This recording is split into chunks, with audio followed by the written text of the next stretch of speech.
Maniriza ku channel yaffe johnzempire. Mu video ya lero ngenda kuba nkulaga engeri ez'enjawulo. By the way ngenda kulaga engeri emu gy'oyinza okuzimbamu website ng'okozesa essimu yeeyo gy'okutte mu ngalo. Essimu yeeyo gadget ya njawulo oyinza ogikozesa okuzimba website. Era ye video ya lero kye ngenda okuba nga nkulaga. Engeri gye tugenda okuba nga tukozesa tegenda kuba ngeri nzibu nnyo, ngeri nnyangu nnyo. Ate ya bwereere. Ogenda kuba leero osobola okuzimba website yo ngeri online nga gyeri. N'olwekyo sigala ku eno video sooka ogiwe ne like, sharinga ne mukwano gwo oyo yenna ayagala okuzimba website oba okubeera ne online platform. Tetugenda kozesa bintu bizibu nga WordPress, tetugenda kozesa GoDaddy, Weebly, tetugenda kozesa bintu bizibu.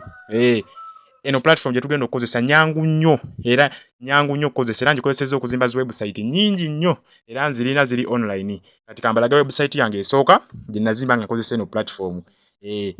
Website eno giyita Yugi Online Media. Era gonna ku Google eno tekamu ekigambo yugiOnlinemedia.com. Katukiteekemu wano nga bwekiraba yugiOnlinemedia.com. Website yaffe emu. Eno website yaffe emu. Eno website tuteekayo entertainment news. This is an entertainment website nga bw'ogiraba. yugiOnlinemedia.com. Yeno interface yayo newankubadde ng'eriko obulango. Naye eriko buli kimu kyonna ekyetaagisa oba ekifuula website okuba nga yeeyo. Kati ngenda kuba nkunnyonnyola features eziriko n'ebintu byonna ebiriko ebigifuula okulabika nti eri professional.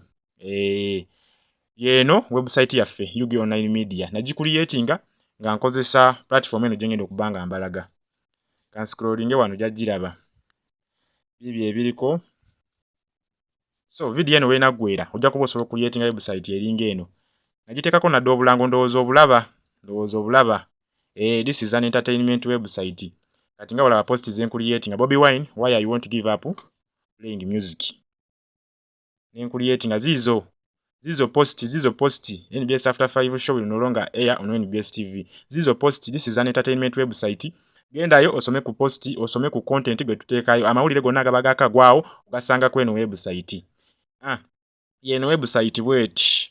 Eno video weenaggwera ojja kuba osobola okuzimba website eringa eno.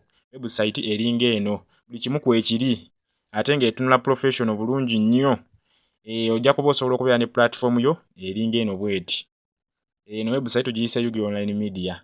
Kuliko ebintu eby'enjawulo nsobola okunyiga wano n'enkyusa kkala. Kiraba? Nenteeka mu night mode. Ndowooza okiraba?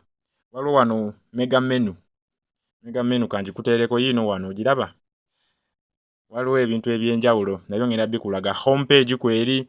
Nenteekako page ya top stories, latest bibyo byonna weebiri. Gwe genda bugenzi kweno website obeere ng'obiraba eby'enjawulo. Ankulaga website endala era nayo gye nazimba nga nkozesa era platform eno.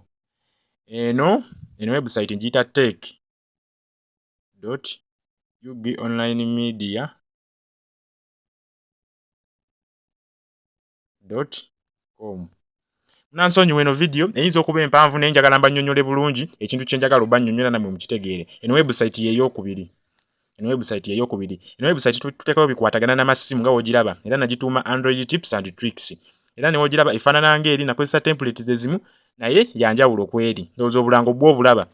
Nabagambye buno obulango tebulina buzibu. Y'engeri ba developers gye basobola okufunamu mu website zaabwe ze baba bazimbye. Kati website naye era w'oginyigako wano eriko ebintu eby'enjawulo. Eriko pages, home page kweri, about us page, contact us page. Zino zonna page ngenda kuba nkuyigiriza gy'ozicreatingamu. Engeri gy'obicreatingamu bino byonna. Yeno website kuliko ebintu eby'enjawulo era nga w'obiraba. Post zizo kweziri osobola oziraba. Yo nagambye nti eno ekendako nteekako bikwatagana n'amasimu mu Uganda. Kati eyo post ogiraba prices of Oppo smartphones around Kampala. Ogenda n'osoma n'olaba. Bw'oyagala essimu eno website nayo egenda kuyamba nnyo. Gwe ng'olina essimu gy'oyagala nga tumanyi price yaayo osobola okujja wano n'ogikola ki? N'ogisomako n'otegeera price yaayo kubanga tukola research ne tukuterayo ekintu ekiri latest era amawulire agali latest agakwatagana ku by'amasimu. Amasimu gonna twagawandiika kate era tugatunda n'ogatunda. Gw'onaatuuka ku eno website ojja kuba olaba abantu ab'enjawulo batunda amasimu. Oba contacting ate era teweerabira. Buli w'ogula ekintu ng'okozesezza eno website yaffe tuba tufunamu. Whereby nfunako commission ku kyoba oguze. Nfunako commission. Ate ne affiliate links eziyitira eno gundi. Eno website buli w'oginyigamu akalinga akalango buli w'okanyigamu naffe eno tuba nange eno mba nfunamu AdSense account yange ebeekula. N'olwekyo kikole genda ku website laba content gwe tuteekayo nange eno mbeere nga nfunamu. Kakati nzikiriza nkutwale straight mu video engeri gy'ogenda okubanga ng'okola mu website ng'okozesa essimu yo. Tugenda kukozesa engeri ennyangu nnyo. Tugenda kukozesa platform bagiyita blogger.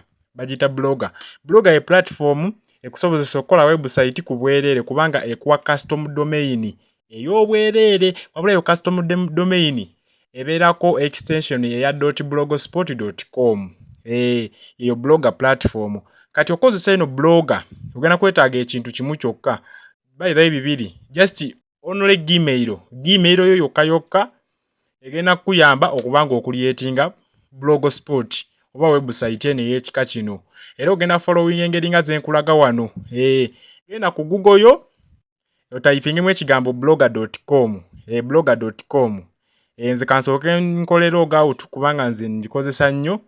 Naye nga otypingemu ekigambo blogger.com ejja kuba ekutwala bulungi ku eno platform nga bw'okiraba wano. Oteeka mu test blogger.com. Kati w'onaatuuka ku blogger dashboard, w'onaatuuka wano ku blogger, wano bagenda kusaba title of your blog. Eno title lye erinnya oba erinnya ly'oyagala okuwa website yo erigenda okulabikira ku website yo waggulu, era liteekemu awo nga wondaba nze wenditaddemu. Noonya erinnya lyonna ly'oyagala. Oba okozesa linnya lyo ng'oliteekamu awo ng'omala onyiga next. Omala oliteekamu ng'onyiga next awo nga bw'okiraba. Teweerabira ku subscribinga, kati era okiraba bakusaba address era ogenda teekawo erinnya liri wakozesezza. Naye bagenda kuteerako extension ya .blogspot.com bwetyo ejja okubeera.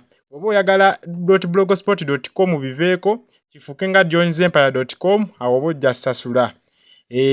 Naye wano osobola obeera ne website nga gyeri ngeri online ate ng'ekola bulungi.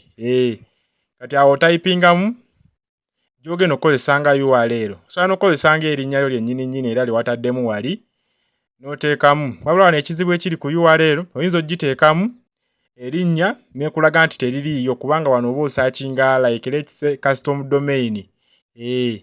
Obeera nga asaakinga custom domain. Byonna gw'obifollowinga nga wano bwenkulaga mu video. Just ofiiringa bufiirinzi in details. Nga lwena bwenkugambye nti lino erinnya ly'oba oteekamu wano ebeera nga custom domain. Olina okulaba ng'oteekamu paka weeyitawo. Kati olwedde wano we tutuuse, website oba omaze ogikuliyetinga. Kitegeera website eba emaze okuggwa okuliyetingibwa eya blogger ey'eno platform. Era website dashboard yaffe y'eno eya website. Ngenda kuba ngikulaga. Kuliko ebintu ebyanjawulo nga new post, statistics kwebiri, bibyo byonna kwebiri. Awo w'okuliyetingira post. Eno website eno gy'okuliyetingira wano just ebeera website nga onalaba blog ebeera nti katugeze oteekangayo ekintu ky'oli passionate about, ekyoyagala ky'owandiikako n'opostinga ku website yo. Naye ng'osobola ogimodifyinga n'ogifuula kyonna ky'oyagala mu ngeri ey'enjawulo. Template tuziyina ennungi ennyo ezisobola okukyusa website yo n'ebeera ng'efaanana bulungi nnyo. Kati kankulage nga engeri gy'okuliyetingamu post. Nga olaba wali akagundi akasooka kaba ka title ya post. Title ya post ogiteekawo bulungi nnyo n'ogiwandiikamu gy'oyagala title gy'owadde post yo. Naye title olina okulaba nga nnungi. Kati wano body awo oteeke ebigambo by'ogenda owandiika. Ebigambo katugeze owandiika mawulire. Eri wali ojja wandiika title nti Bobi Wine yakubye Museveni. Ojje wano mu body awo olina okuweera content. Wabula content tugiwa in paragraphs. Ogattira photos biki byonna. Kati nze okukwanguya ozeeko katono. Kankole publishing eno post. Awo post eba yageze dda online ate bino byanguwa. Kubanga website yaffe tuba twamaze dda ogikola dda. Yawedde dda tuba twamaze dda ogikola. Era kati website eba eri online. Kati ogenda awo wansi awali view blog. Ogenda awo ku view blog, ogenda kulanga website yaffe gyeri. Ndowooza ogiraba weefaanana. Twagiyise Jack Wills, website yo gyeri. Era w'onaanyiga awo kummo ojja kulaba post yaffe gye tutaddeyo nga gyeri era yiyo gyeri. Ogitaapingako osobola okuviewinga bulungi nnyo. Kati website okugifuula ng'enyirira bulungi professional nga ziri ezange ezenkulaze. Waliwo ze tuteekamu, waliwo ze bayita template. Ngenda kola video nnyingi eziddako mu maaso, nja kuba nkunnyonnyola template bye biki. Beze kanyongereko wano ngenda kulaga template kyeki. Ngenda kulaga template kyeki. Ngenda kulaga template kyeki. Nesoko subscribing. Subscribing atekako nakade. Sharinga ne mukwano gwo, commenting wansi wa video eno. Ngenda kulagana just for example osobola downloadinga zi template ezenjawulo. Osobola downloadinga zi kati website ya fiyo tumazo jikola. Jeri eri online. Just ebebula mu kintu kimu settings zizo kazo. Website ebirengeti steady bulungi nnyo.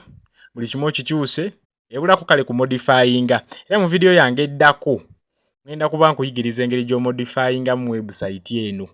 Engeri gyo modifyinga mu website eno. Video eddako mbadde ngenda gyongereza kuno naye nkirabye nga video ejja kuba mpanvu nnyo.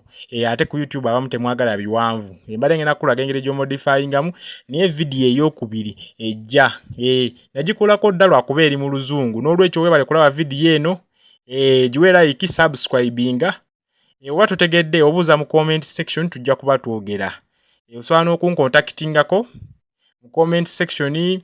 Nsobola okuwa link za WhatsApp zange ne mu description WhatsApp ngenda kuba nziteekayo ennamba.